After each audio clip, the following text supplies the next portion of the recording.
Friends, ನಮಸ್ತೆ. Welcome to Ruthvi kitchen and vlogs. ಇವತ್ತಿನ ವಿಡಿಯೋದಲ್ಲಿ ನಾನು ನಿಮಗೆ ತುಂಬಾ ರುಚಿಯಾಗಿ ಕಡಿಮೆ ಸಮಯದಲ್ಲಿ ಆಗೋ ರೀತಿ ಈ ಕುಷ್ಕ ರೆಸಿಪಿನ ಮನೆಯಲ್ಲೇ ಹೇಗೆ ಮಾಡಿಕೊಳ್ಳೋದು ಅಂತ ತೋರಿಸ್ತಾ ಇದ್ದೀನಿ. ತುಂಬಾ ಚೆನ್ನಾಗಿ ಬರುತ್ತೆ. ಈ ವಿಧಾನದಲ್ಲಿ ಒಂದ್ಸಲ ಟ್ರೈ ಮಾಡಿ ನೋಡಿ. ಲಂಚ್ ಬಾಕ್ಸ್ಗೂ ಸಹ ತುಂಬ ಚೆನ್ನಾಗಿರುತ್ತೆ. ಮೊದಲನೆಯದಾಗಿ ಈ ಕುಷ್ಕ ಮಾಡ್ಕೊಳ್ಳೋದಕ್ಕೋಸ್ಕರ ಸ್ಟವ್ ಮೇಲೆ ಕುಕ್ಕರನ್ನು ಇಟ್ಕೊಂಡಿದ್ದೀನಿ. ಅದಕ್ಕೆ 2 ಟೇಬಲ್ ಸ್ಪೂನ್ ಆಗುವಷ್ಟು ಎಣ್ಣೆ ಜೊತೆಗೆ 2 ಟೇಬಲ್ ಸ್ಪೂನ್ ತುಪ್ಪ ಹಾಕಿ ಚಕ್ಕೆ, ಲವಂಗ, ಪಲಾವ್ ಎಲೆ, ಅದೇ ರೀತಿ 5-6 ಹಸಿಮೆಣಸಿನಕಾಯಿ ಹಾಕಿ ಫ್ರೈ ಮಾಡಿ. ಖಾರಕ್ಕೋಸ್ಕರ ಖಾರದ ಪುಡಿ ಹಾಕ್ಕೊಳ್ತಿದ್ದೀನಿ. ಹಸಿಮೆಣಸಿನಕಾಯಿ ಟೇಸ್ಟ್ಗೋಸ್ಕರ ಹಾಕಿದ್ದೀನಿ. ಒಂದು ದೊಡ್ಡ ಸೈಜ್ ನೀರುಳ್ಳಿ ಹಾಕಿ ಫ್ರೈ ಮಾಡಿ. ನೋಡ್ಬೋದು, ಕಲರ್ ಚೇಂಜ್ ಆಗುತ್ತೆ.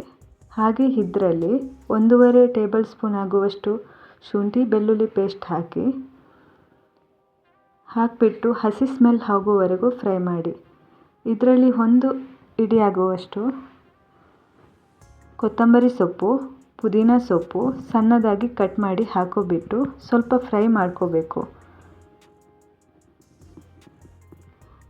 ಆನಂತರ ಇದಕ್ಕೆ 3 ಮೀಡಿಯಮ್ ಸೈಜ್ ಟೊಮೆಟೊ ಹಾಕಿ, ಆಮೇಲೆ ರುಚಿಗೆ ತಕ್ಕಷ್ಟು ಉಪ್ಪು ಹಾಕಿ ಟೊಮೆಟೊ ಮೆತ್ತಗೆ ಆಗುವಷ್ಟು ಫ್ರೈ ಮಾಡ್ಕೋಬೇಕು. ಆನಂತರ ಇದಕ್ಕೆ 1-2 ಟೇಬಲ್ ಸ್ಪೂನ್ ಮೊಸರು, ಸ್ವಲ್ಪ ಅರಿಶಿನ ಹುಡಿ, 1.5 ಸ್ಪೂನ್ ಖಾರದ ಹುಡಿ ಹಾಕಿ ಚೆನ್ನಾಗಿ ಮಿಕ್ಸ್ ಮಾಡಬೇಕು. ಇದಕ್ಕೆ ಯಾವುದೇ ಗರಂ ಮಸಾಲೆ ಹಾಕ್ತಾ ಇಲ್ಲ, ಸಿಂಪಲ್ಲಾಗಿ ಮಾಡ್ತಾ ಇದ್ದೇನೆ. ಸ್ವಲ್ಪ ಫ್ರೈ ಆಗಲಿ. ಈಗ ಇದಕ್ಕೆ ನೀರನ್ನು ಸೇರಿಸ್ಕೊಳ್ಬೇಕು.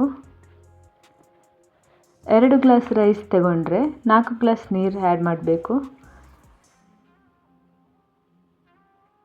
ನೀರು ಹಾಕೋಬಿಟ್ಟು ಚೆನ್ನಾಗಿ ಮಿಕ್ಸ್ ಮಾಡಿ. ಪ್ಲೇಟ್ ಮುಚ್ಚಿಟ್ಟು ಕುದಿಯೋಕ್ಕೆ ಬಿಡಬೇಕು. ಕುದಿಯೋ ಟೈಮಲ್ಲಿ ಒಂದು ಸರ್ತಿ ಮಿಕ್ಸ್ ಮಾಡಿ ರುಚಿ ನೋಡ್ಕೊಳ್ಳಿ. ಉಪ್ಪು ಅಥವಾ ಖಾರ ಕಡಿಮೆ ಆಗಿದೆಯಾ ಅಂತ ನೋಡ್ಕೊಳ್ಳಿ. ನಂತರ ಇದಕ್ಕೆ ರೈಸ್ ಆ್ಯಡ್ ಮಾಡ್ಕೊಳ್ಳಿ.